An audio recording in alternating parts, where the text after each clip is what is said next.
Ma'asyiral hadirin rahimakumullah. Tahun demi tahun kita lintasi dari setiap kehidupan.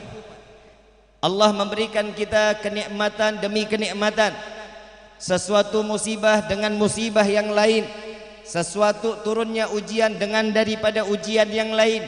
Maka di hari ini mudah-mudahan bala, musibah, ujian Allah ganti dengan kenikmatan yang berlimpah. Amin ya rabbal alamin. Sebelum saya melanjutkan dari inti daripada Muharram ini, saya mau tanya, kemarin ada corona katanya. Nona corona katanya. Ada coronanya berapa lama kemarin? Setahun, 2 tahun? 3 deh, 3. 2 tahun. Nikmat atau enggak? Nikmat atau enggak?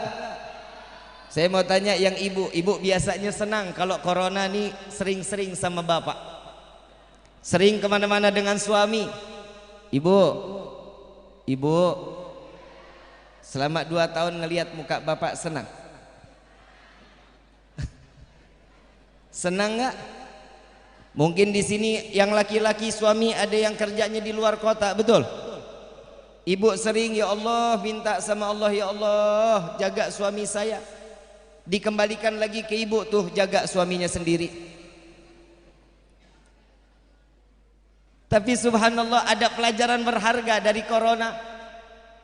Corona ini membangkitkan ke setiap hamba yang ibadah kepada Allah. Saya ngomong Jakarta, saya nggak ngomong Pangkalan Bun, boleh? Boleh ya? Walaupun akhirnya ke sini-sini juga. Saat kemarin corona, yang dulunya nggak mau pernah masuk masjid, yang nggak mau sholat subuh, yang nggak pernah duduk dekat ulama, yang nggak mau baca Quran, alhamdulillah begitu masjid ditutup berbondong-bondong orang teriak suruh buka masjid. Betul nggak? Di Jakarta betul-betul ditutup, nggak boleh masjid dibuka. Tapi alhamdulillah mudah-mudahan Pangkalan Bun terbuka terus insya Allah. Ada manfaat corona kemarin. Ternyata kita tuh ngebutuhkan Allah. Kita butuh luar biasa kepada Allah. Tapi saat dimana Allah berikan ujian kepada hambanya, musibah kepada hambanya, gak mungkin kalau dibalik itu gak ada hikmah yang diberikan oleh Allah. Rezeki berhenti atau masih lancar rezeki saat corona? Lancar atau berhenti? Ibu nggak percaya saya kalau bilang lancar, nggak percaya. Biasanya kalau perempuan urusan begitu corona, uang dikit kurang, nih marahnya hampir setiap 24 jam. Saya cuma mau kasih amalan sama bapak, kalau ada istri yang sering marah-marah, bacain surat ayat kursi. Ibu betul bapak. Kenapa? Saat istri marah-marah itu hatinya sedang didudukin sama syaitan. Bacain ayat kursi, sir aja sir, jangan dibaca kencang-kencang, jangan, bisa rusak rumah tangga. Baca dalam hati, Allahu la ilaha illallah al qayyum la ta'khudhuhu sinatun wa la nawm lahu ma fis samawati. Habib makin jadi Habib, makin marah. Yang namanya setan dibacain ayat kursi ya pasti ngamuk. Tapi subhanallah begitu corona datang, yang bilang rezekinya kurang, nih coba sarapan berhenti nggak?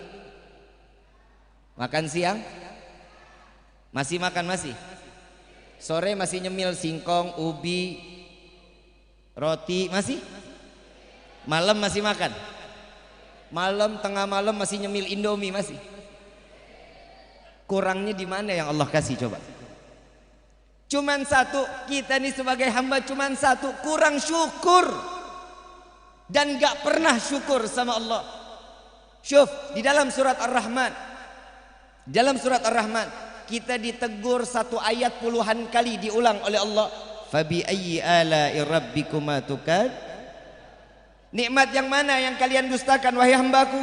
Satu ayat diulang puluhan kali, biar apa? Biar kita tuh pakai pikiran bahwa Allah bukan zat yang maha buruk, tapi Allah membalikkan hati kita. Ayo mau kemana kita itu? Ini bulan Muharram saat ini banyak peristiwa-peristiwa yang ada di dalamnya. Allah menciptakan langit dan bumi di bulan Muharram. Allah ciptakan Nabi Allah Adam di bulan Muharram. Allah turunkan Nabi Adam sampai ke dunia di bulan Muharram. Banyak peristiwa ini, yuk kita ambil contoh dari apa yang telah diajarkan oleh Allah Subhanahu wa taala. Lihat peristiwa Nabi Muhammad sallallahu alaihi wasallam. Manusia yang paling sabar, manusia yang pandai bersyukur kepada Allah. Kita enggak seberapa ujian dengan Nabi Muhammad sallallahu alaihi wasallam. Kita enggak seberapa dengan apa yang kita makan hari ini, besok kita masih bisa makan. Tapi Nabi Muhammad sallallahu alaihi wasallam dalam satu riwayat, Nabi pulang di pagi hari bertanya kepada istri yang salehah, "Wahai Aisyah, adakah makanan yang bisa aku makan di pagi ini?" Jawaban seorang istri, "Ya Rasulullah, dapur sudah 2 minggu tidak mengeluarkan asap." Saya enggak kebayang kalau istrinya orang Pangkalan Bun. Bukan itu pasti jawabannya. Ada nggak yang saya bisa makan pagi ini? Boro-boro kemarin juga nggak pernah ngasih uang. Jawaban beda. Ini istri salehah seorang Siti Aisyah radhiyallahu anha wa radhaha. Beliau menyatakan, "Ya Rasulullah, 2 minggu sudah tidak lagi pernah dapur ini mengeluarkan asap." Di bagian riwayat yang lain ada yang 1 bulan. Kita nggak kebayang Nabi SAW. Tapi alhamdulillah kita nggak pernah kelaparan. Kita nggak pernah ngerasakan susah. Nabi mengatakan, "Ya Aisyah, izinkan aku di hari ini untuk berpuasa kepada Allah." Seorang istri menjawab, "Ya Rasulullah, jika engkau mengizinkan, izinkan aku juga untuk berpuasa di hari ini." Ini pasangan suami istri yang mendapat keridhaan dari Allah. Sekarang bagaimana satu contoh yang diberikan oleh Nabi di dalam rumah tangga, insya Allah kita bisa menjalankan di dalam kehidupan rumah tangga kita. Kehidupan rumah tangga tidak bisa didasari dengan hawa nafsu, melainkan dengan iman kepada Allah. Muharram ini adalah satu pecutan bagi setiap hamba Allah yang dititipkan iman, bahwasanya inilah letak di mana iman yang harus dipertahankan di hadapan Allah. Lihat Nabi Muhammad SAW dari awal akhlak diterima orang-orang kafir saat itu. Akhlak, adab, senyum, bicara santun, semua diterima. Begitu Allah menitipkan firman Allah, diboikot satu Mekah. La ilaha illallah. Kita kalau diboikot di dalam rumah tangga masih bisa pulang ke rumah orang tua. Tapi ini Mekah ngeboikot Nabi Muhammad SAW. Dikata Nabi Muhammad gila, Nabi yang majnun, Nabi yang banyak berangan-angan. Tapi Nabi dengan kesabaran, Nabi hanya berbicara kepada Allah Subhanahu wa taala. Sampai Nabi ingin membeli sesuatu apapun tidak diizinkan. Sampai Nabi lari ke Taif, yang dikeluarkan hanya hujatan, batu, anak panah, sampai wajah Nabi berdarah-darah. Dan di saat inilah Nabi Muhammad SAW menengadahkan daripada darah Nabi SAW. Saat Nabi menengadahkan darah, para sahabat mengatakan, "Ya Rasulullah, biarkan darah itu menetes ya Rasulullah." Jawaban Nabi, "Wahai para sahabatku, jika darah ini menetes di tanah Taif, aku khawatir Allah akan murka kepada Taif ini, akan dihancurkan dan dibinasakan Taif ini." Sahabat menyatakan, "Ya Rasulullah, biarkan ya Rasulullah, biar ditembalikan daripada kota Taif ini." Jawaban Nabi Muhammad SAW, "Wahai sahabatku, jika mereka belum sempat beriman kepada Allah dan beriman kepadaku, aku berharap anak keturunannya dapat beriman kepada Allah dan beriman kepadaku." Sallu ala Nabi Muhammad. Iman yang sempurna, sabar yang sempurna. Di dalam riwayat lain, dengan syukurnya Nabi Muhammad SAW. Nabi enggak pernah ngeluh, hadirin. Nabi enggak pernah meminta sesuatu apapun, melainkan hanya meminta, "Ya Allah, Allahumma gfir ummat Muhammad." Tidak ada permintaan Nabi kekayaan, harta, dengan makanan yang banyak, bukan. Yang diminta, "Ya Allah, ampuni dosa umat Muhammad." Jika dikatakan syukur, Nabi Muhammad orang yang pandai bersyukur. Kita jelas setiap para alim ulama, para habaib, para kiai banyak menyampaikan tentang bagaimana syukur yang dianjurkan oleh Allah. La in syakartum la azidannakum wa la in kafartum inna adzabi lasyadid. Tegas, lugas, ayat tersebut menyatakan, wahai hambaku, kata Allah, syukur kepadaku. Jika engkau bersyukur kepadaku, nikmat akan ditambah oleh Allah. Jika engkau lupa kepadaku, engkau kufur kepadaku, siap-siap siksaanku sangat amat pedih, kata Allah Subhanahu wa taala. Baik itu siksaan dunia juga siksa pun akhirat. Na'udzubillah, mudah-mudahan Allah selamatkan kita dari siksa dunia, Allah selamatkan kita dari siksa akhirat. Amin ya rabbal alamin. Ada dua sahabat Nabi datang kepada Siti Aisyah radhiyallahu anha wa radhaha dengan wajah yang penuh kerinduan kepada Rasul sallallahu alaihi wasallam. Ya Aisyah, khabirni, kabarkan kepada kami apa yang telah Nabi lakukan yang kami tidak dapat mengetahuinya. Ceritakan tentang keistimewaan Nabi sallallahu alaihi wasallam. Lalu Siti Aisyah meneteskan air mata, teringat seorang suami yang begitu ia cintai, Rasul yang menjaganya. Dan di saat itu Siti Aisyah meneteskan air mata, lalu menyatakan, datang satu saat malam giliran Nabi sallallahu alaihi wasallam datang ke rumahku, kata Siti Aisyah. Lalu apa ya Aisyah yang dia lakukan? Wahai sahabat Rasulullah, Nabi datang ke rumah, lalu Nabi mengatakan kepadaku, ya Aisyah, malam ini malam giliran untukmu. Bolehkah aku di malam ini aku gunakan untuk beribadah kepada Allah? Seorang istri yang dititipkan iman, yang taat kepada suami, mengatakan, ya Rasulullah, aku adalah wanita yang paling beruntung. Saat ini, malam ini engkau berada di dalam rumahku. Dari masyrik ilal maghrib, ingin dekat denganmu, ingin menjabat tanganmu, ingin mencium tanganmu. Bahkan engkau di malam ini engkau berdekatan denganku. Engkau di dalam kamar bersamaku, engkau di satu kasur di atasnya bersamaku, engkau satu selimut denganku, dan engkau kulitmu bersentuhan langsung dengan kulitku, ya Rasulullah. Jika di malam ini engkau ingin bagaikan untuk pada Allah, maka silahkan ya Rasulullah. Rasulullah ambil wudu, salat 2 rakaat. Siti Aisyah melihat, memandang dengan penuh kesimak melihat Nabi Muhammad sallallahu alaihi wasallam. Dan di malam tersebut Nabi sallallahu alaihi wasallam asyik di dalam ibadahnya. Siti Aisyah termenung. Tak kurun waktu yang saat di mana malam tersebut terdengarlah daripada suara Bilal bin Rabah mengumandangkan, aqimis salah, aqimis salah, aqimis salah. Dan di saat itu habis malam giliran untuk Siti Aisyah.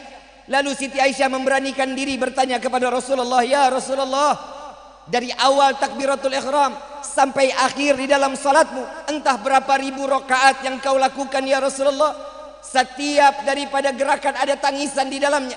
Apa yang membuatmu menangis ya Rasulullah? Dari takbiratul ihram, dari mulai rukuknya dan juga i'tidalnya, dengan sujudnya, dengan tahiyatnya, dengan sampai ke salamnya, ada tangisan di dalamnya ya Rasulullah. Apa yang kau tangisi ya Rasulullah? Apa jawaban Rasulullah? Ya Aisyah, tidakkah boleh aku menjadi hamba yang bersyukur kepada Allah?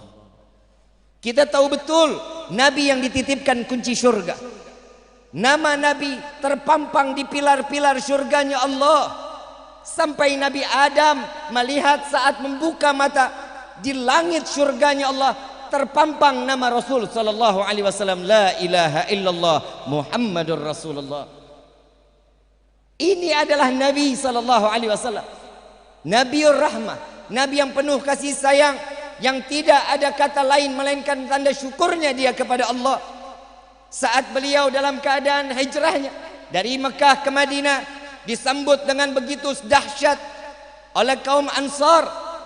Lihat kecintaan kaum Ansar kepada Nabi Muhammad sallallahu alaihi wasallam. Disanjung Nabi, dipeluk Nabi. 2 anak yatim datang kepada Nabi Muhammad sallallahu alaihi wasallam. Tatkala Nabi melepaskan untanya untuk menjalankan, di mana Allah akan mengizinkan unta ini untuk duduk, untuk dibangunkan masjid, dan satu lagi untuk dibangunkan rumah Nabi Muhammad sallallahu alaihi wasallam, dan di mana Nabi untuk istirahat di hari itu. 2 anak yatim ini, unta tersebut duduk di tanah 2 anak yatim ini. Lalu dikatakan oleh Rasulullah, siapa pemilik tanah ini? 2 kakak beradik menunjuk tangan di hadapan Nabi Muhammad sallallahu alaihi wasallam. Kami ya Rasulullah. engkau izinkan tempat ini untuk dibangun masjid. Ya Rasulullah, aku hadiahkan dan aku wakafkan untukmu ya Rasulullah. Nabi SAW bukan manusia yang selalu menerima. Dipanggil Sayyidina Abu Bakar, dipanggil Sayyidina Utsman, kumpulkan uang yang ada dari kaum muhajirin, bayar tanah ini untuk siapa? Untuk 2 anak yatim ini. Sallu ala Nabi Muhammad. Nabi bukan orang yang sembarangan untuk mengambil hak orang lain. Dan saat itu diterima uang oleh 2 anak yatim ini, dikembalikan oleh Rasulullah. Ya Rasulullah, aku ikhlas jika engkau mengizinkan, aku wakafkan tanah ini. Nabi terima uangnya untuk membangun daripada masjid tersebut. Sampai detik ini pahalanya sampai kedua anak yatim tersebut. Sallu ala Nabi Muhammad. Cara Nabi SAW bukan membahagiakan manusia di dunia, tapi membahagiakan kita kelak nanti di yaumil qiyamah. Amin ya rabbal.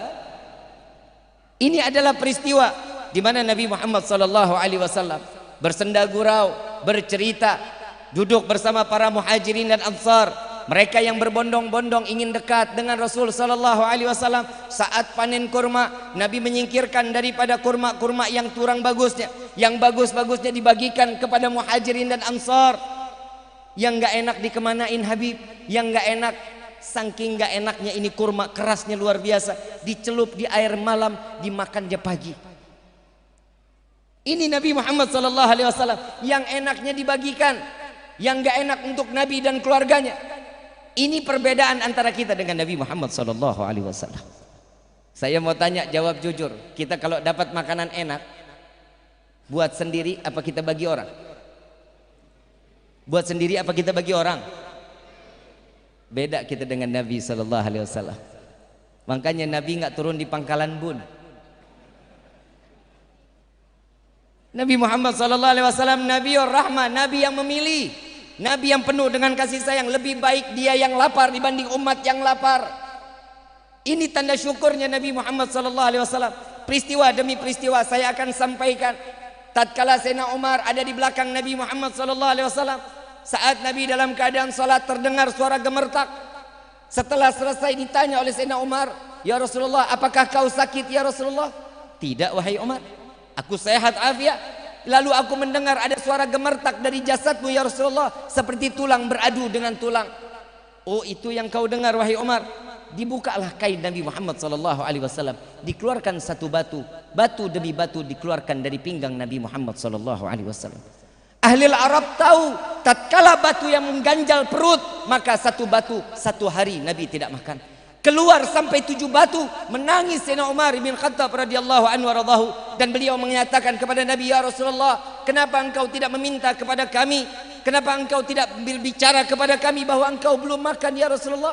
Jawaban Nabi Muhammad SAW dengan Nabi yang penuh kesabaran, dengan syukurnya dia kepada Allah, Nabi hanya mengatakan, ya Umar, jika aku ingin sesuatu maka aku minta kepada Allah. Apa yang membuatmu sampai engkau menahan lapar 7 hari ya Rasulullah? Jawaban Nabi Muhammad SAW, aku takut tatkala di akhir zaman ada umatku yang kelaparan dalam 7 hari tidak makan. Aku tidak dapat merasakan perihnya perut mereka, maka itu akan menjadi ganjalanku kelak di yaumil qiyamah.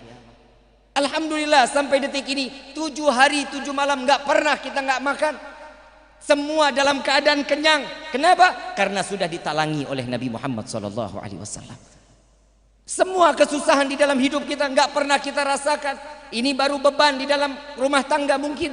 Tapi Nabi SAW, laqad ja'akum rasulun min anfusikum azizun alaihi ma anittum harisun alaikum bil mu'minina raufur rahim. Nabi SAW benar dari kalangan manusia seperti kita, namun beban umatnya dipikul oleh Nabi Muhammad SAW. Ma'asyiral hadirin rahimakumullah. Yang dari tadi saya sampaikan, yang Al-Faqir sampaikan di malam yang penuh keberkahan ini, coba kita berpikir bagaimana susahnya Nabi Muhammad SAW. Nabi yang namanya tertempel dengan nama Allah, Nabi yang selalu bergandengan namanya dengan nama Allah. Beliau tahu tanda di mana kebesaran Allah tidak lain dan tidak bukan hanya satu, setiap hamba syukur Allah. Di bulan Muharram kali ini, buat para pemuda, para pemudi, hijrahkan hati kita. Apa yang lagi yang kita tunggu? Nabi SAW mengatakan beliau paling senang melihat seorang pemuda yang hidupnya di masjid. Bukan berarti nggak kerja, bukan. Hidupnya di masjid, ngurusin masjid, ikut campur masalah masjid, sholat 5 waktu di masjid. Jangan dikira kalau di sini ada gunung Habib. Gunung nggak ada. Yang jauh di sini apa Habib? Palangkaraya. 10 jam dari sini. Kalau para pemuda bisa sampai ke Palangkaraya, masjid di samping rumah, kenapa nggak pernah bisa langkahkan kakinya ke dalamnya? Kalau bisa sampai keluar kemanapun, masjid yang ada di samping rumah nggak pernah kita datangi. Wahai para pemuda-pemudi, bangkit, bangkit, bangunkan iman kalian. Disinilah letak di mana Islam akan dimenangkan di yaumil qiyamah. Amin ya rabbal alamin.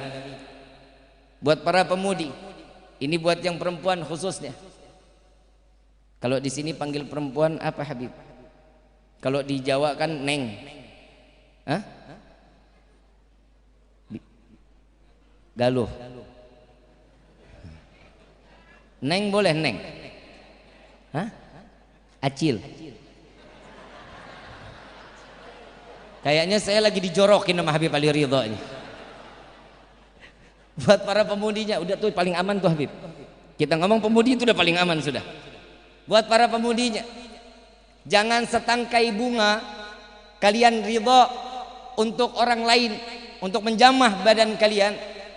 Hanya setangkai bunga gampang untuk menyatakan cinta dan diterima daripada cinta satu tangkai bunga. Ini akhir zaman ayuhal hadirun. Perempuan sekarang kalau dikasih mawar tuh senyum-senyum. Saya mau tanya, Bapak, Abang, jawab yang jujur. Yang dikasih bunga yang mati apa yang hidup?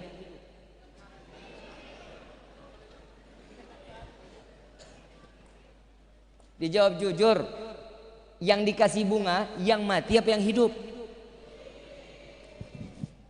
Secara nggak langsung pemudi itu lagi disumpahin cepat mati. Dan kalau ada para pemuda yang datang kepada pemudi, Neng, Aa, I love you. Jangan senyum Neng, marah. Maaf, harga diri saya bukan dihitung dari I love you, tapi harga diri saya dihitung dari gobiltu. Itu yang luar biasa. Sallu ala Nabi Muhammad. Yang pemuda ngomong lagi, Bib, sekarang saya mau nikah muda-muda Bib. Ini tahun 1444 Hijriah, saya masih sendirian Bib. Ya itu derita masing-masing.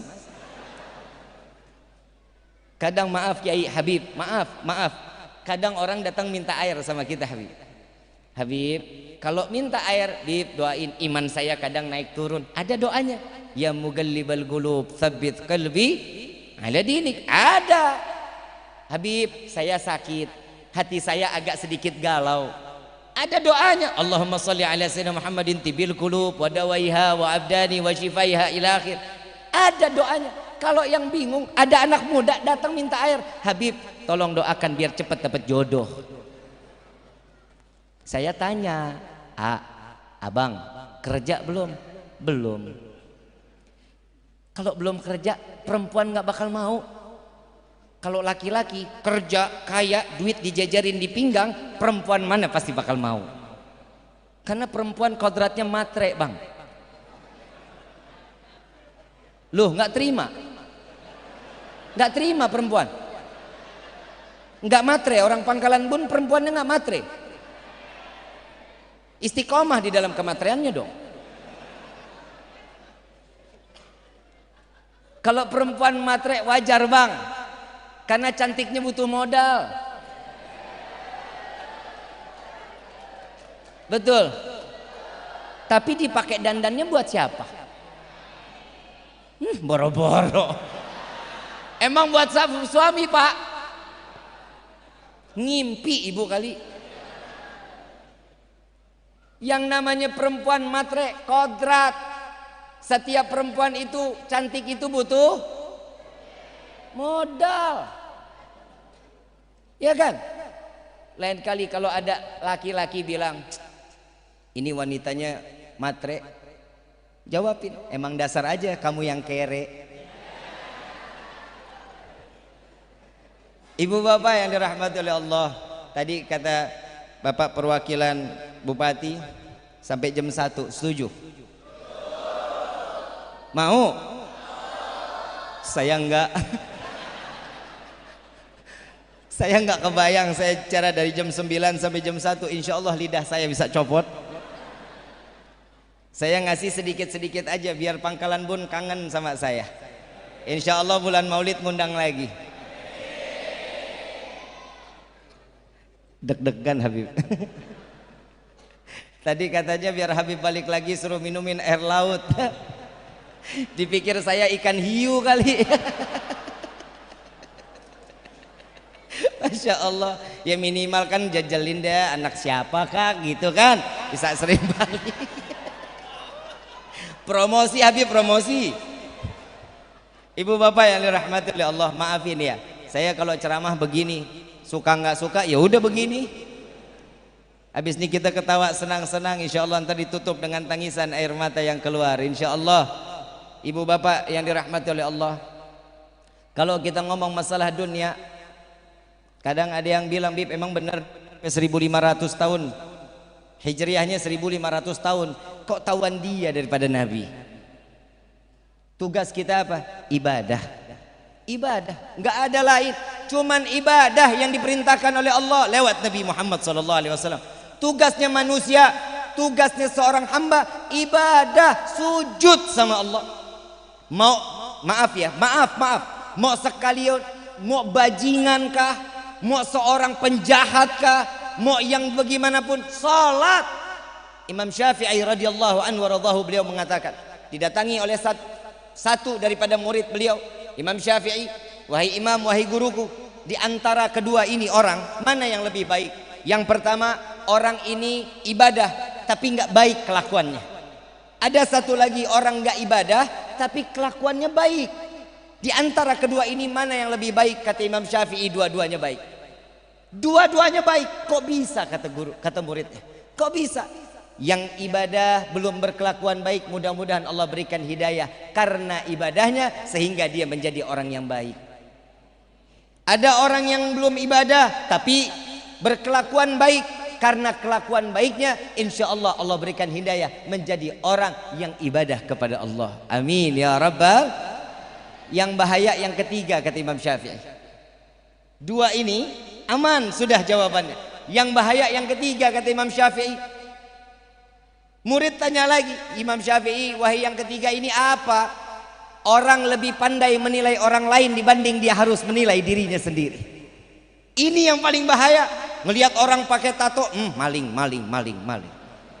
Gak bisa kita dengan pukul rata seperti itu. Rambut gondrong, begitu rambut gondrong, anting panjang sampai sebahu. Kadang kalau jalan sampai miring. Jangan dipandang itu orang pastinya dia masuk neraka. Saya yang berdiri di saat ini, mungkin hari ini saya menyampaikan ilmu, mungkin yang dengar di luar sana yang gak masuk di dalam masjid ini Allah turunkan, dia lebih dulu masuk ke dalam surga. Kan saya bisa ke bawah. Begitu saya masuk ke dalam neraka, insya Allah orang Pangkalan Bun, tolong pandang muka saya nih, tolong dilihat benar-benar. Sudah direkam belum? Sudah direkam belum? Kalau besok di akhirat, di yaumil qiyamah, ada orang yang sliding tackle saya, nyemplung saya ke dalam neraka, saya harapan orang Pangkalan Bun yang bisa ngasih syafaat kepada saya. Amin ya Rabbal. Itu lihat tuh, nih Habib yang hidungnya mancung nih. Lah kalau hidung mancung kan bukan fitnah, betul kan?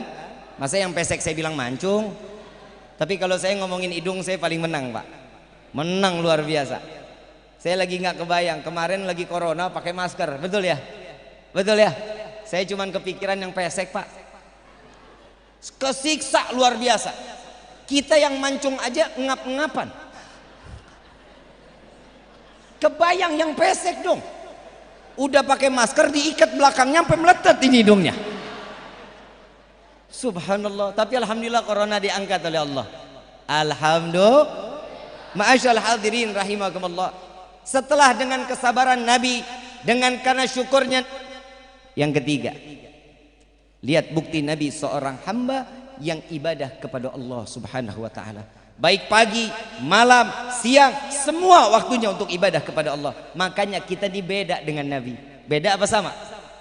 Beda apa sama? Kalau di dalam Al-Quran, Nabi akan datang. Suatu saat nanti ada Nabi yang datang dari golongan kalian, wahai manusia. Betul. Muhammad sallallahu alaihi. Nabi Muhammad manusia apa bukan? Manusia apa bukan? Manusia, tapi beda dengan kita.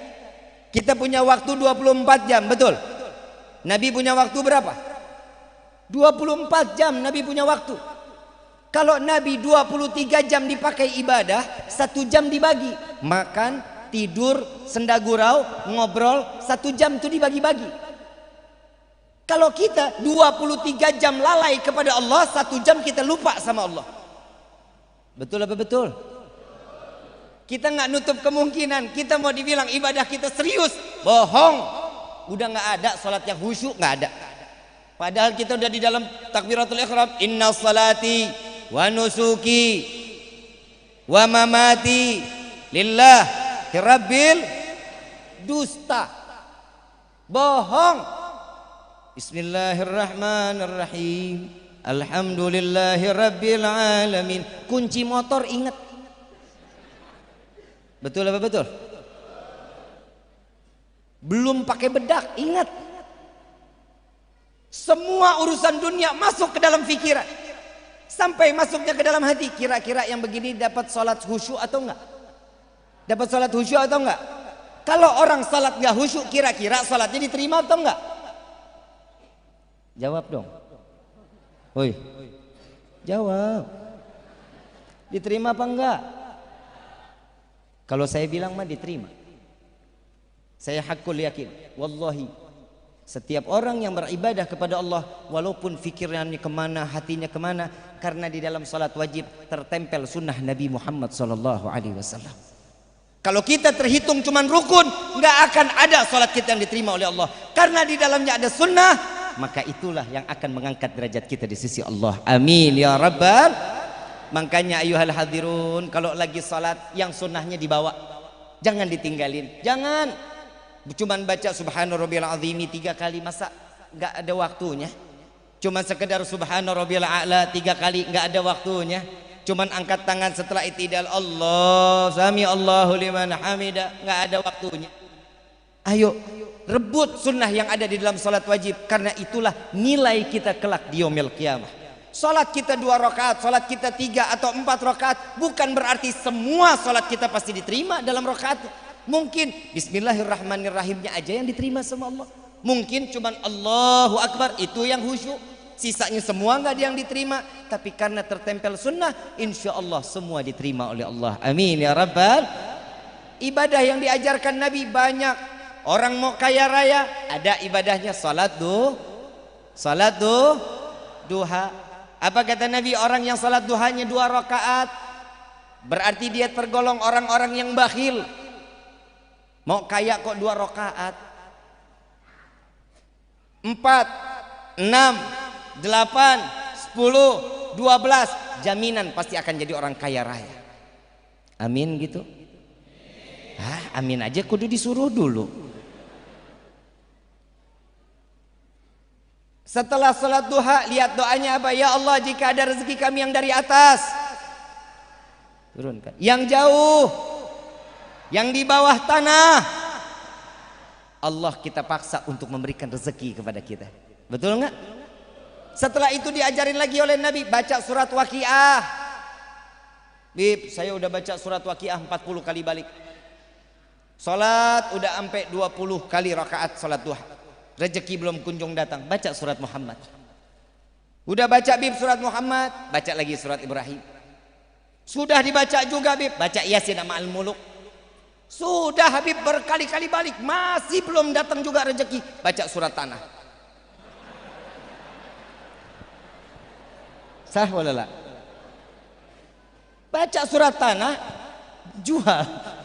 Insya Allah rezeki melimpah ruah. Wasilah, itu namanya wasilah. Di besok jangan pada jual tanah ya. Cara Allah ini macam-macam ibu bapak. Yang nggak mungkin di otak kita mungkin bagi Allah. Buat kita mungkin, Allah bisa jadi nggak mungkin. Matematika Allah kita nggak bakal bisa hitung, Pak. Saya jujur, saya mau cerita sedikit masalah corona kemarin, kehidupan saya. Mau dengar apa enggak? Giliran gue susah lo mau dengar. Corona kemarin jadwal nggak ada, semua batal. Pusing kepala saya. Mobil ditalik leasing, kontrakan nunggak, tiap hari pikiran aja ngelihat istri, ya Allah, ngelihat anak, ya Allah. Tapi alhamdulillah saya berat badan naik 19 kilo. Ada untungnya nggak? Ada untungnya nggak? Saya sebelum corona saya bilang sama Habib Gures, kita doakan guru kami Al Habib Gures Baharun, Allah panjangkan umur, sehat afiah. Ini guru luar biasa. Saya dapat ilmu banyak tapi nggak ada di kitab. Nggak pernah ada di kitab. Satu riwayat saya pernah jalan beliau yang bawa mobil, saya duduk samping beliau. Beliau diam dari keluar pesantren kurang lebih 15 kilo, diam aja Habib. Yang namanya murid kan nggak berani nanya, Habib kenapa? Nggak berani. Urusan tongkat sampai jidat. Ini di adabul insan harus nih. Ta'limu ta'alim juga begitu. Kalau guru nggak ajak ngomong, jangan ngomong. Kalau anak sekarang kan beda, murid nyerocos aja. Dia tanya Habib, tanya ulama yang lain. Satu tanya, satu jawab, tanya lagi. Terus ditusuk aja gurunya, kan kesian. Lihat gurunya tuh, lihat Habib Ali, nggak gemuk-gemuk akhirnya. Pertanyaan demi pertanyaan, bahaya. Saya tanya, Habib ngomong sama saya. Saya duduk nggak berani nyender, saya duduk agak ke depan. Saya pangku tasnya beliau. Senderan Ki, katanya beliau. Saya sender, alhamdulillah. Pegel juga belakang kan. 15 kilo Habib. Belakang. Alhamdulillah sender. Ente tahu kenapa dari tadi Anda diam aja? Enggak tahu Habib. 50% isi kepala Anda konsen ke depan jalan. Karena dia yang menyetir, karena Habib yang nyetir. 50% lagi Anda pikirin pondok, Anda pikirin bagaimana majlis, Anda pikirin bagaimana keluarga. Saya pikirin lagi bagaimana kehidupan kelak di yaumil qiyamah saya dan beserta keluarga. Kita pernah mikir ke situ? Pernah? Nggak usah dijawab, hati aja yang ngomong. Kalau dijawab mah malu. Yang namanya murid pengen selalu bikin senang guru. Ya udah Habib, kalau gitu Habib butuh refreshing. Kalau zaman sekarang mah bilang harus healing. Yuk Habib kita healing yuk. Habib suka lautan atau suka gunung? Beliau kesenyum sama saya. Ayo Habib pilih mau yang mana? Ana nggak butuh refreshing Rifki, ana butuh taufik hidayah dari Allah. Pernyataan seorang guru yang akan diajak gembira oleh seorang muridnya, tapi semua hati dan pikirannya dikembalikan kepada Allah. Orang yang mendapatkan taufik dan hidayah ini akan diberikan ketenangan zahir wa batin. Kehidupan akan ditenangkan. Tatkala saat kemarin saya corona, alhamdulillah rezeki nggak ada yang datang sama sekali. Kecuali murid pada datang, alhamdulillah jamaah. Yang bawa cabai 2 kilo, ada yang bawa, kalau Jawa Barat di tempat saya sayuran banyak Pak, banyak, makanya pindah ke Kuningan dah. Yang bawa tomat, ada yang bawa kentang, yang bawa beras ada. Tapi kalau di sini ulamanya pada dibawain kagak? Enggak. Giliran datang jamaah, Habib, Ustadz, doakan saya semoga sukses. Udah sukses mah lupa. Ada yang ngasih sesuatu, ada. Tapi saya jujur Pak, Bu, saya pernah pesimis di hadapan Allah. Karena keadaan saat itu memang cukup luar biasa. Saya harus diangkat lambung saat itu. Mamah saya ada masalah di syaraf sama di urat. Berarti 2 orang ini harus mengeluarkan biaya cukup besar. Saya sholat, saya minta sama Allah, kok nggak dikasih-kasih. Saya bilang dalam hati, mungkin ini dosa saya. Saat saya berpikir ini dosa saya, syaitan masuk ke pikiran. Udah setiap sholat nggak usah doa. Mau ngapain? Percuma, doa juga nggak bakal dikabulin. Nah, orang corona percuma. Setiap doa nggak bakal jadwal datang, nggak mungkin. Saya mikir lagi, iya juga. Selesai sholat saya nggak pernah doa. Setan menang tuh hari 1-0. Nggak pernah doa. Selesai sholat at-tahiyatul selesai, jalan saya. Allahumma lantas jalan. Orang doa saya nggak dikabul-kabulin. Hari itu mobil saya ditarik. Mulai itu hari saya nggak pernah doa sama Allah. Tanggal 11 Maret inget banget saya. Karena kolab inget. Kalau senang pasti nggak bakal inget tanggalnya. Saat lagi susah tanggal 11 Maret ditarik mobilnya, tanggal 11 itu juga saya nggak pernah doa sama Allah. Tapi ini jangan dicontoh ya, jangan. Kalau dicontoh mungkin kalau kita, Anda nggak berpikir aja begitu saya nggak doa dicabut umur kan suul khotimah. Jangan dicoba-coba, ini jangan dicoba-coba. Don't try this at home. Kalau orang Pangkalan Bun bilang mah begitu. Begitu subhanallah. Saya ditelepon lagi sama Habib. Ki, sehat? Enggak, Bib. Apa yang bikin gak sehat? Pusing, Habib. Coba minumin ini, bukan obat, Habib. Terus apa? Fulus, Habib. Ngomong Habib, fulus, Habib. Kenapa fulus? Buk'ah, Habib. Habis sudah nggak ada, hancuran udah hancur. Allah kenapa begini sih Bib sama? Jangan salahin Allah, salahin diri kita, kata Habib. Ente dari kemarin sebelum corona ente dikasih limpah ruah rezeki, alhamdulillah. Coba sekarang baru dikasih stop sedikit, ente begini. Iya juga sih. Ana mau ngasih buat ente, mau nggak? Alhamdulillah duit nih. Ana bilang emang dasar murid kurang ajar kan ya? Guru masih mau diperes sama kita tuh. Ini kayaknya mau dikasih nih. Subhanallah cuma dikasih amalan.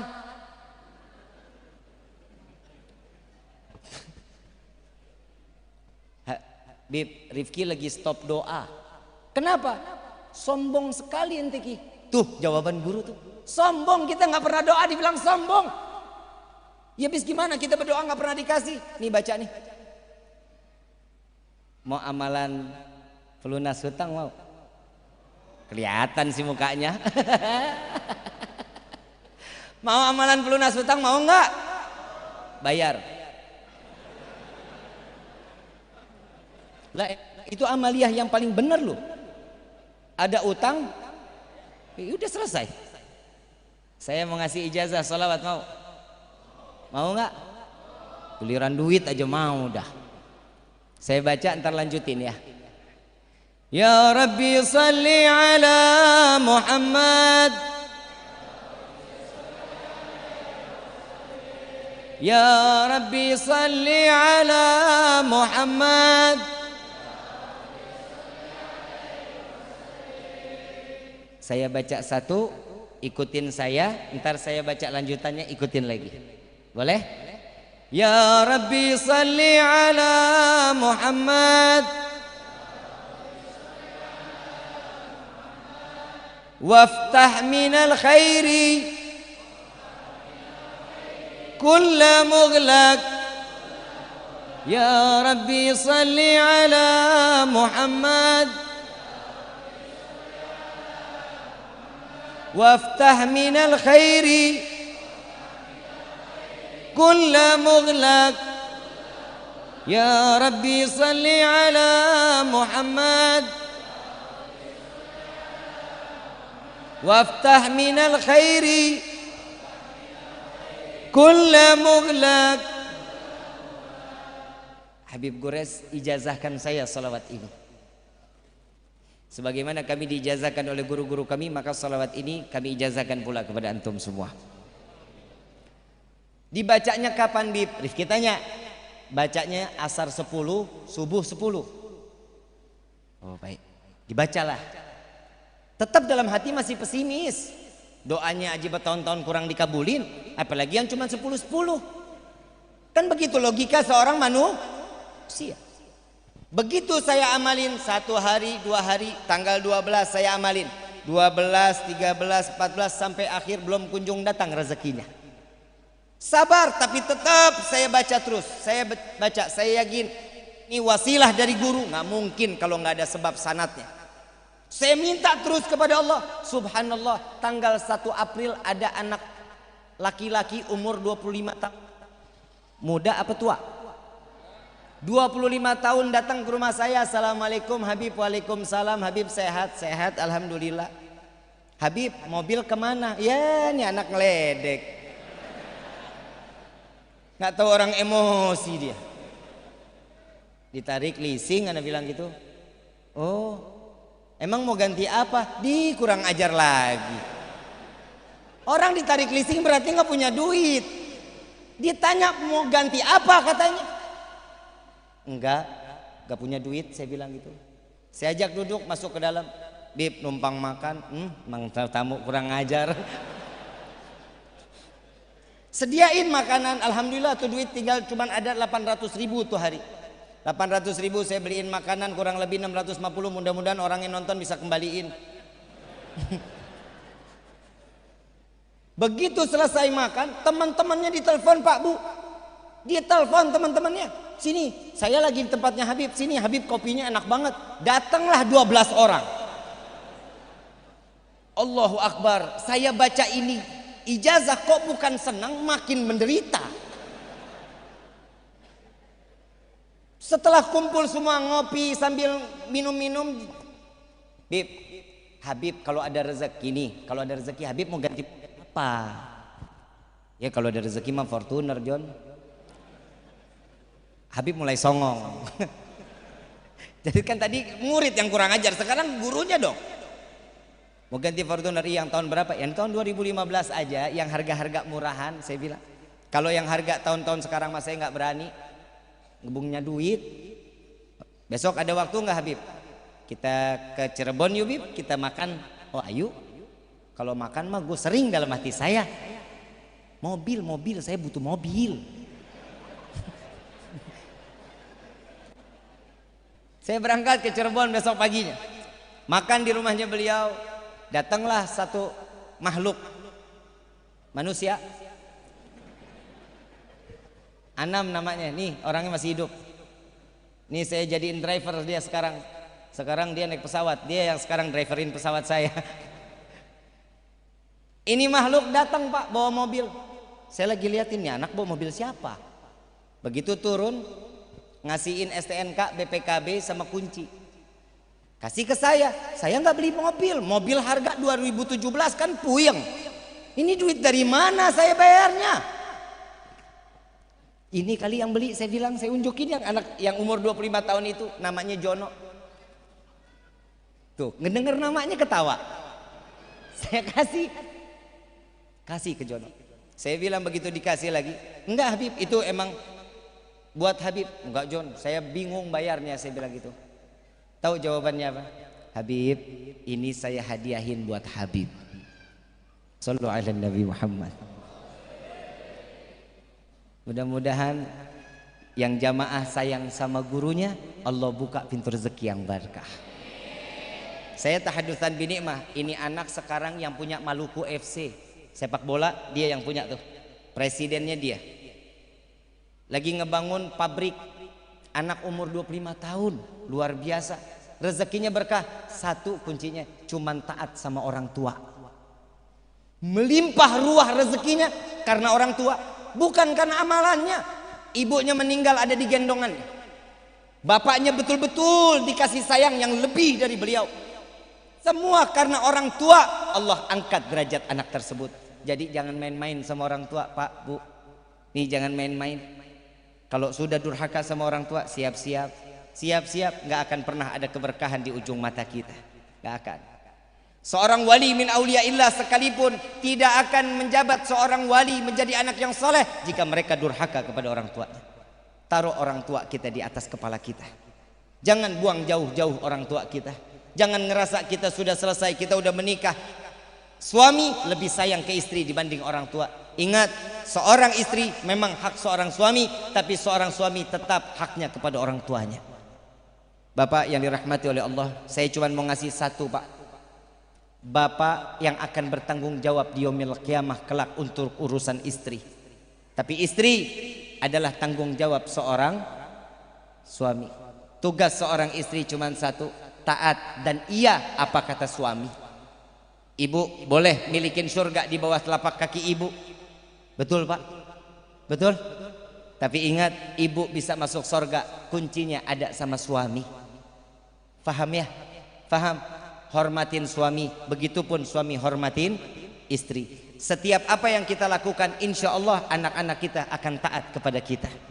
Jangan buang keturunan itu. Setiap apa yang baik kita buang, pasti itu kebaikan juga yang akan datangnya kepada kita. Kalau keburukan di dalam rumah tangga, ingat, anak akan memberikan keburukan pula kepada kita. Na'udzubillahi min.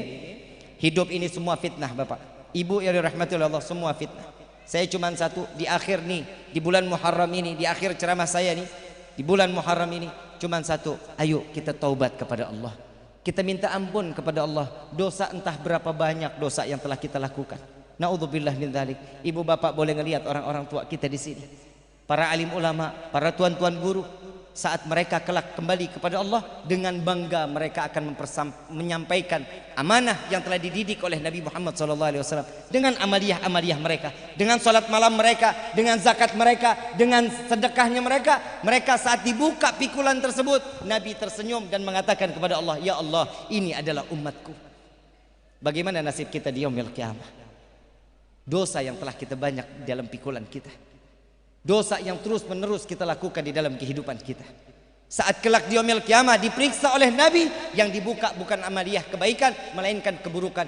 Jika dahulu Nabi dilemparkan kotoran, Nabi dilempari batu, tapi di akhir zaman seperti ini, umat Nabi tidak segan melemparkan dosa ke wajah baginda Nabi Muhammad SAW. Tubna ilallah, minta ampun kepada Allah. Demi Allah, Bapak Ibu yang dirahmati oleh Allah, Nabi cintanya sama umat bukan main, bukan main. Gak ada kita punya Nabi lebih dari Nabi, illa Nabi Muhammad SAW. Nabi yang berkorban untuk kita, Nabi yang mencucurkan air mata untuk kita, Nabi yang mengeluarkan keringat dengan darah yang keluar pun demi kita umat Nabi Muhammad SAW. Coba kita lihat sakratul maut Nabi yang dipanggil siapa? Ummati, ummati. Bukan keluarga, bukan istri, bukan anak, melainkan ummati, ummati, ummati. Siti Fatimah di saat itu ada di samping Nabi Muhammad SAW. Siti Fatimah makin menangis, makin menangis, makin menangis. Sallu ala Nabi Muhammad. Dipanggil oleh Rasulullah Siti Fatimah, ya Fatimah, apa yang kau tangisi wahai putriku? Ya Rasulullah, engkau adalah ayahku, engkau adalah Rasulku. Sebentar lagi engkau akan kembali kepada Allah, engkau akan bersama dengan Allah. Bagaimana nasibku kelak ya Rasulullah? Aku akan berpisah denganmu ya Rasulullah. Ya Fatimah, setelah wafatnya aku, maka engkau yang akan kembali kepada Allah. Makin menangis Siti Fatimah, makin terseduh suara Siti Fatimah binti Muhammad Rasul sallallahu alaihi wasallam. Dipanggil lagi oleh Rasulullah, ya Fatimah, apa yang kau tangisi wahai putri? Ya Rasulullah, bangga diri ini mendengar saat setelah wafatmu aku yang akan kembali kepada Allah. Namun engkau kekasih Allah, namamu berdampingan dengan Allah, pasti tempatmu akan tempat yang terkhusus di hadapan Allah. Di mana aku dapat berjumpa denganmu ya Rasulullah? Ya Fatimah, jumpai aku di penimbangan amal baik amal buruk umatku. Sedang apa dirimu ya Rasulullah? Aku sedang memohon kepada Allah, mengharap syafaat kepada Allah agar dosa umatku lebih ringan dibanding daripada pahala mereka. Setelah mizan kami lewati ya Rasulullah, di mana kami dapat berjumpa denganmu? Jumpai aku di sirat. Sedang apa dirimu ya Rasulullah? Aku sedang menggenggam tangan umatku agar mereka tidak tergelincir ke dalam neraka jahanam. Sirat kami lintasi ya Rasulullah, di mana kami dapat berjumpa denganmu? Jumpai aku di depan pintu surga ya Fatimah. Sedang apa dirimu ya Rasulullah? Aku sedang menunggu seluruh umatku masuk ke dalam surganya Allah. Jika satu tertinggal di dalam neraka, maka Muhammad akan meminta izin kepada Allah agar Muhammad menjemput umat Muhammad di dalam neraka jahanam, sehingga Muhammad menggapai tangannya, sehingga Muhammad dapat bawa masuk ke dalam surganya Allah. Surga yang begitu sesak ya Rasulullah, surga yang penuh. Di mana kami dapat berjumpa denganmu ya Rasulullah? Jumpai aku di telaga Al-Kautsar ya Fatimah. Sedang apa dirimu ya Rasulullah? Aku sedang memberikan minuman telaga Al-Kautsar melalui tanganku untuk umatku. Syuf, umat yang difikirkan hanya umat, yang diberikan sesuatu keindahan hanya umat, yang ditunggu di dalam syurganya Allah hanya umat. Nabi ridha untuk menjemput umat di yaumil qiyamah, saat kelak di padang mahsyar, saat kelak di dalam neraka. Nabi yang akan turun menyelamatkan umat. Mau sampai kapan kita membuat nangis Nabi Muhammad sallallahu alaihi wasallam? Tubna ilallah, taubat kepada Allah. Ma'asyiral hadirin rahimakumullah. Masalah taubat kita pun tidak seberapa dengan taubatnya Nabi Muhammad sallallahu alaihi wasallam. Satu riwayat Siti Aisyah melihat Rasulullah dalam keadaan lelah. Rasulullah dalam keadaan lelah terbaring di samping Siti Aisyah. Siti Aisyah tidak berani mengganggu Nabi. Siti Aisyah tertidur lebih dulu. Begitu terpejam membuka matanya kembali, melihat Nabi sudah enggak ada di samping Siti Aisyah. Dicari Rasulullah, ternyata Rasulullah ada di dalam Masjid Nabawi. Ditanya, ditunggu, ya Rasulullah, apa yang membuatmu di dalam bilangan entah berapa ribu rakaat yang kau lakukan ya Rasulullah? Istirahatkan sejenak ya Rasulullah, tidurkan jasadmu, rebahkan jasadmu ya Rasulullah. Jawaban Nabi sallallahu alaihi wasallam, ya Aisyah, agar taubat Muhammad, salat taubat Muhammad ini dapat menambal taubat umat Muhammad. Huwa Muhammad. Dia adalah Rasul sallallahu alaihi wasallam. Dia adalah Nabi Muhammad yang semua ridha untuk kalian, yang meneteskan darah untuk kalian, yang menangis di tengah malam untuk kalian. Sudah cukup kita berbuat dosa di hadapan Allah, maka di malam yang penuh keberkahan ini, di dalam masjid dan rumahnya Allah ini, angkat kedua belah tangan meminta kepada Allah agar ditetapkan iman dan Islam. Dan di malam ini izinkan lisan ini untuk mengagungkan dan menyebut nama Allah. Lisan yang telah banyak lalai, lisan yang banyak berdusta, lisan yang banyak berdosa, maka di malam ini basahi lisan kita dengan kita menyebut nama Allah.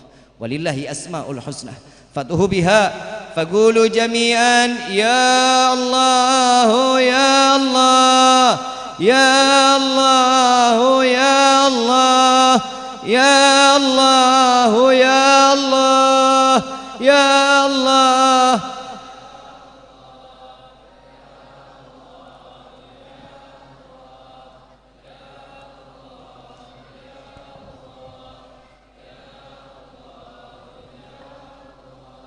Ya Allah ya Allah ya Allah ya Allah ya Allah.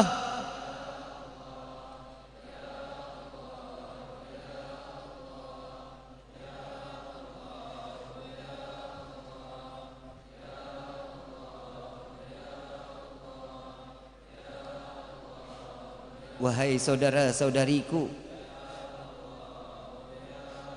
rasakan tatkala kalian menyebut nama Allah,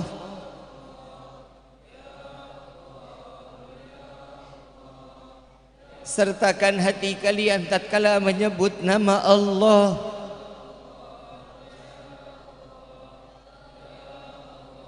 Rasakan tatkala kalian menyebut nama Allah dengan segala kenikmatan.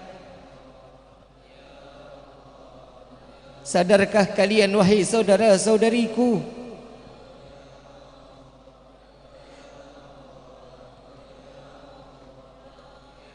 karena banyaknya dosa yang kita lakukan di hari ini dan di sebelum-sebelumnya, tatkala kita meminta ya Allah, malaikat menghijab doa kita. Kita menyebut ya Allah, ditutup oleh malaikat, tidak akan sampai kepada Allah.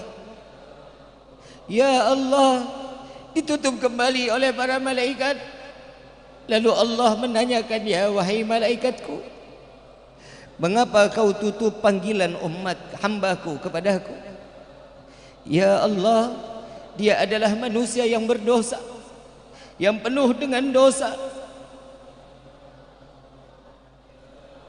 Tidak pantas panggilan suci kepadamu. akan disampaikan kepadamu ya Allah dalam keadaan kotor di hadapanmu. Semakin seorang hamba tersebut memanggil ya Allah, ya Allah, ya Allah, tercurah air mata yang keluar daripada mata mereka. Tatkala saat malaikat ingin menghijab daripada doa mereka, panggilan mereka kepada Allah, Allah menghentikan daripada malaikat, wahai malaikatku, biarkan panggilan itu sampai kepadaku. Tidakkah kau memandang hambaku memanggil namaku dengan derayan air mata? Hambaku membutuhkanku, wahai malaikat. Biarkan panggilannya sampai kepadaku. Sampailah panggilan seorang hamba tersebut dengan harapan, dengan air mata yang keluar di malam tersebut. Saat sampai panggilan kepada Allah, wahai Allah, Allah menjawab panggilan hambanya, labbaik ya abdi, labbaik wa sa'daik ya abdi.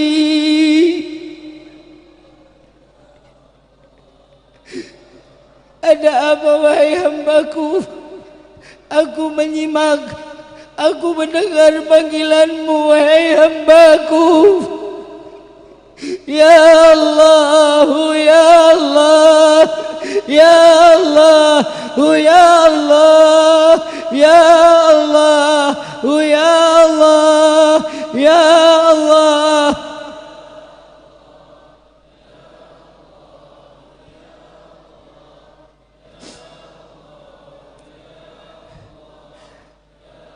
Wahai Rabbi, dengarkan panggilan kami para pendosa ini ya Allah. Dengarkan panggilan kami para ahli maksiat ini ya Allah. Ampuni dosa kami ya Allah. Ampuni dosa kami ya Allah. Sadar diri ini banyak lalai di hadapanmu. Sadar diri ini banyak melupakanmu ya Allah. Sadar diri ini banyak berbuat durhaka di hadapanmu ya Allah.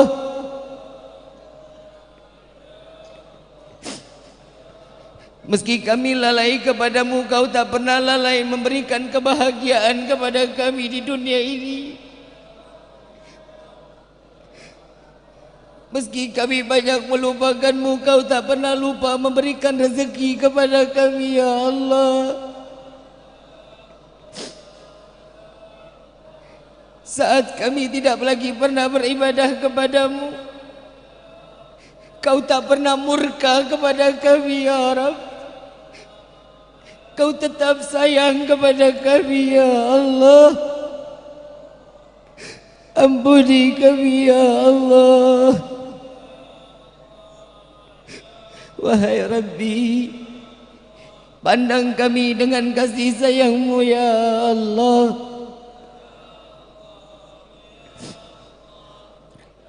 Jangan kau hinakan pandangan-Mu kepada kami ya Allah.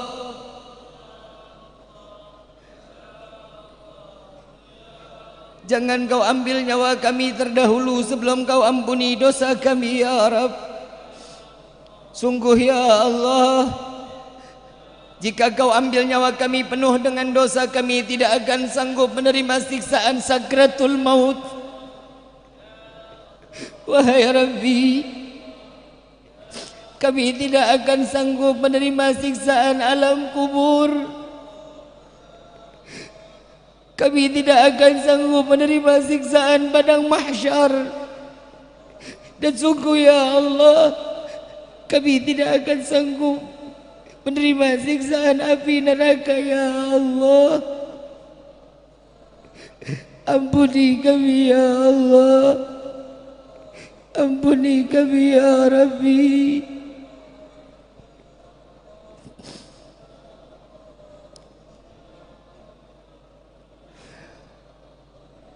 Wahai Rabbi,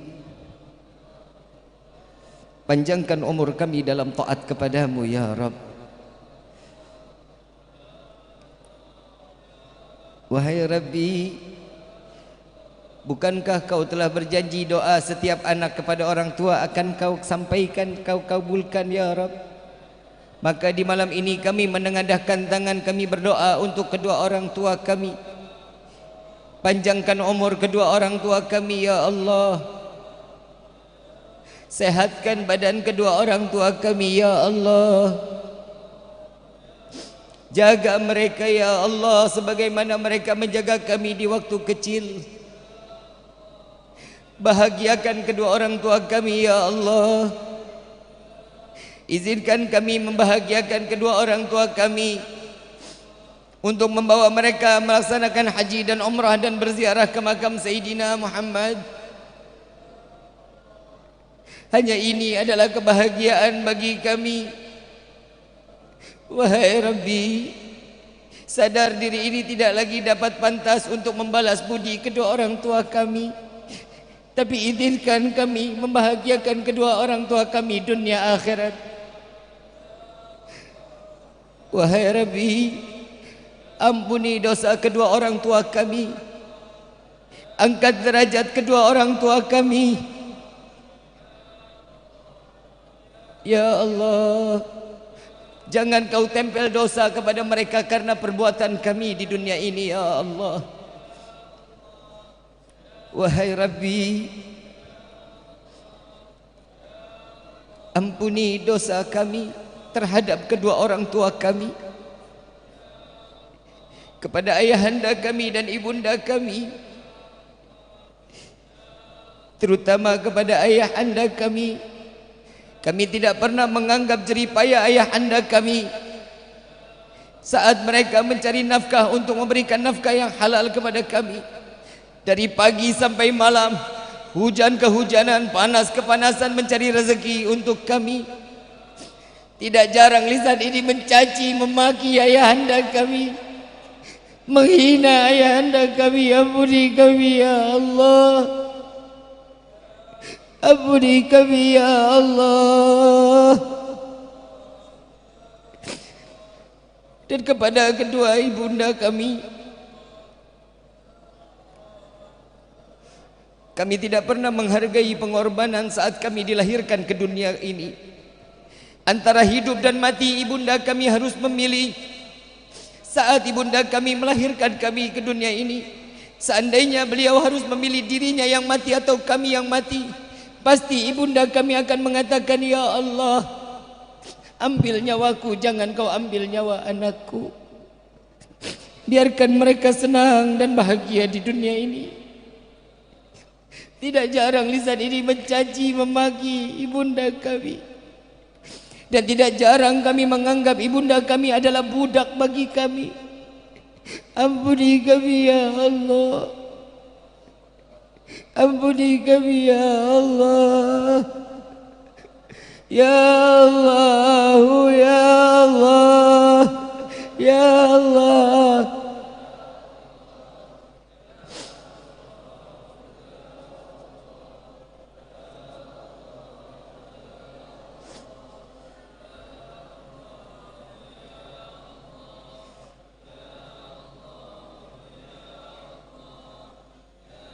Biarkan air mata kalian keluar di malam ini.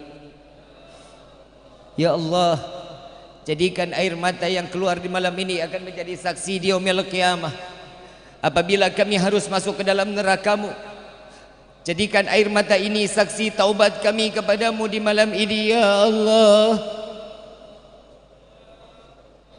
Wahai Rabbi, bagi kedua orang tua kami yang telah tiada, lapangkan kubur mereka ya Allah. Jadikan kuburnya raudhah min riyadhil jannah. Jangan kau biarkan mereka dengan kesendiriannya. Jangan kau biarkan mereka dalam kegelapannya. Terangi kubur mereka dengan rahmat darimu ya Allah. Kirimkan malaikatmu untuk menemaninya sampai datangnya yaumil qiyamah. Jangan kau siksa orang tua kami karena perbuatan kami di dunia ini ya Allah.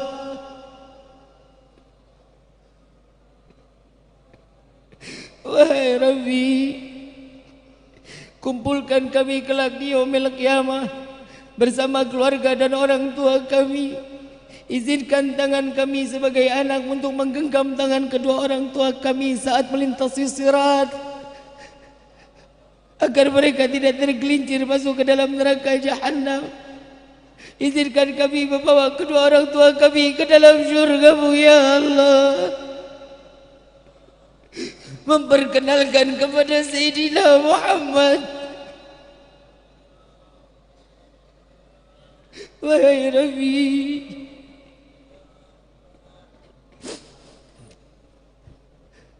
bukan karena kesenangan semata kami ingin masuk ke dalam syurga-Mu, melainkan karena ada nama yang namanya manusia berdampingan dengan nama-Mu, melainkan karena ada manusia Engkau cintai, melainkan ada manusia yang selalu menangis untuk kami umatnya.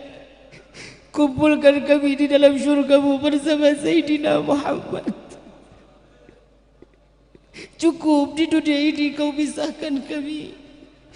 Kumpulkan kami kelak di dalam syurga-Mu bersama Sayyidina Muhammad. Jangan kau butakan mata ini untuk memandang keindahan wajah Sayyidina Muhammad. Izinkan tangan yang penuh dengan dosa ini untuk menggenggam tangan Rasulullah. Izinkan lisan yang penuh dengan dosa ini untuk meminum telaga Al-Kautsar melalui tangan Sayyidina Muhammad. Ya ilahi wa maliki anta ta'lamu kaifa hali. Engkau yang maha mengetahui apa yang kami inginkan ya Allah. Ya Allah, bagi kami yang berada di dalam tempat ini maupun dimanapun kami berada, yang kami kurang di dalam rezeki, tumpahkan kami kepada kami rezeki yang banyak, yang berkah, yang halal, yang tidak akan pernah menjadi fitnah sampai yaumil qiyamah. Ya Allah, bagi kami yang berada di dalam tempat ini dimanapun mereka berada, yang saat ini dalam keadaan sakit, angkat penyakit kami ya Allah. Sehatkan badan kami agar kami dapat mudah beribadah kepadamu ya Allah. Ya Allah, ya Allah, ya Allah. إلهي لست للفردوس أعلى ولا أكوى نار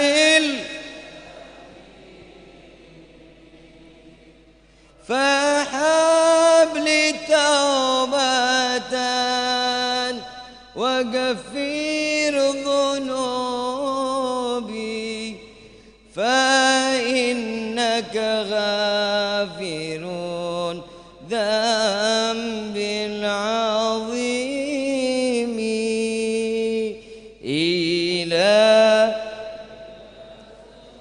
إلهنا انظر إلينا يا رب، انظر إلينا يا الله. اغفر لنا ذنوبنا، اغفر لنا ذنوبنا، اغفر لنا ذنوبنا يا رب. رب اغفر لي ولوالدي، رب اغفر لي ولوالدي، رب اغفر لي ولوالدي وارحمهما كما ربني صغيرا. هذه النية ولكل النية الصالحة ولحضرة النبي المصطفى صلى الله عليه وسلم. قال الرسول صلى الله عليه وسلم أفضل قلت أنا والنبيون من قبلي لا إله إلا الله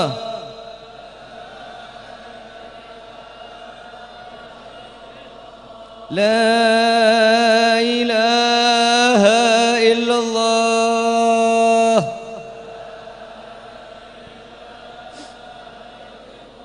لا إلا الله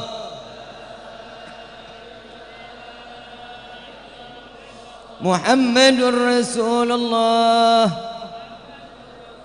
صلى الله عليه وسلم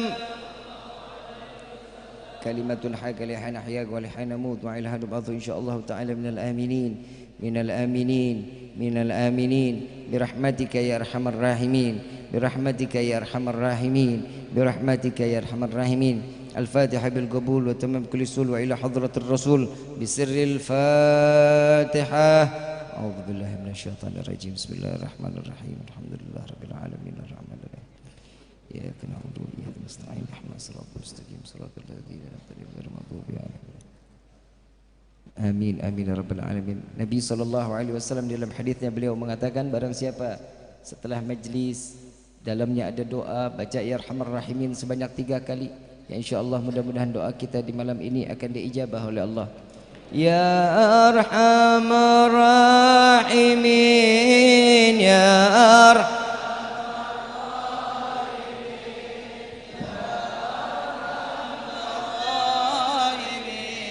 فرج على المسلمين يا أرحم الراحمين يا أرحم الراحمين يا أرحم الراحمين فرج على المسلمين يا ربنا يا كريم يا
كل قربة تنجلي بكم بكل أهل الولاية كل حاجة قضي كل حاجة قضي كل حاجة قضي درك يا أهل المدينة درك يا أهل المدينة درك يا أهل المدينة يا تريم آلها يا تريم آلها يا تريم آلها وفنا كريم وفنا رحيم يا فارج الحم يا كاشف الغم يا من لأبدي يغفر ويرحم يا اللهم سبحانك subhanakallahumma tahadu fi salam wa akhiru da'wana alhamdulillahirabbil alamin. Kurang lebihnya mohon dibukakan pintu maaf yang seluas-luasnya. Wabillahi taufiq wal hidayah. Wassalamualaikum warahmatullahi wabarakatuh.